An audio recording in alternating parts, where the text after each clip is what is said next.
Today I'm ranking YouTube versus TikTok to see which platform has better train clips.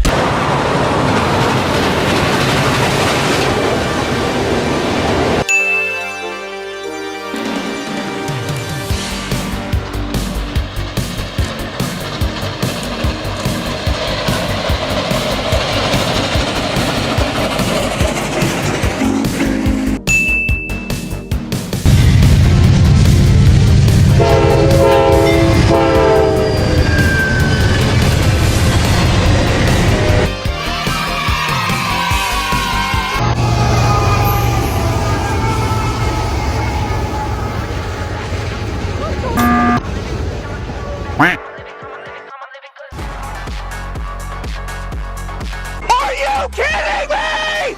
That's illegal! YouTube ways.